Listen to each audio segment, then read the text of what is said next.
शिवसेना पक्ष आणि धनुष्यबाण चिन्ह प्रकरणी आज सर्वोच्च न्यायालयामध्ये सुनावणी। शिवसेना उद्धव बाळासाहेब ठाकरे पक्षाच्या याचिकेवर कोर्टात काय होणार याकडे नजर आहे।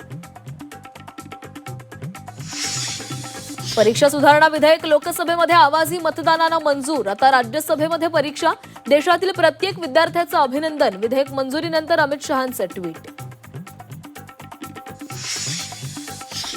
नाशिकमध्ये खड्ड्यांचा 5वा बळी। अंबड एमआयडीसी परिसरात खड्ड्यांमुळे दुचाकीचा अपघात। जखमी व्यक्तीचा उपचारादरम्यान मृत्यू। सदोष मनुष्यवधाचा गुन्हा दाखल करण्याची मागणी।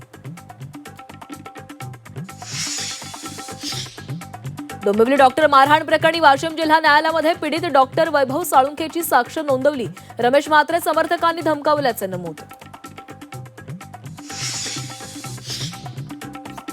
राज्यामध्ये पावसाचा जोर वाढणार। विदर्भ, उत्तर मराठवाडा, कोकणासह मध्य महाराष्ट्रात मुसळधार पावसाची शक्यता। मुंबई, ठाण्यात पावसाचा येलो अलर्ट। कांदा उत्पादक शेतकऱ्यांना मोठा दिलासा। नाफेडकडून कांदा खरेदी दरात पुन्हा वाढ। ग्रेड ए कांद्याला प्रति क्विंटल 2335 रुपये हमी भाव।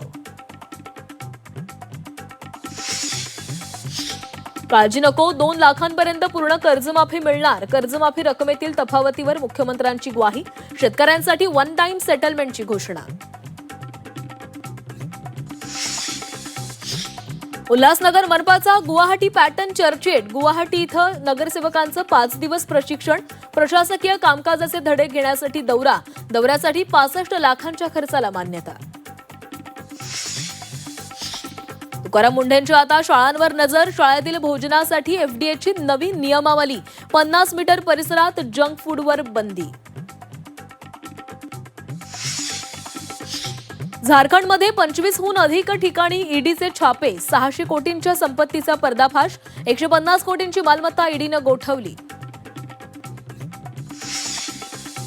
यूपीआय व्यवहारामध्ये मोबाईल क्रमांक गुप्त राहणार। ग्राहकांच्या गोपनीयतेसाठी एनपीसीआयचा निर्णय। मोबाईल क्रमांकाचे शेवटचे 4 अंकच दिसणार।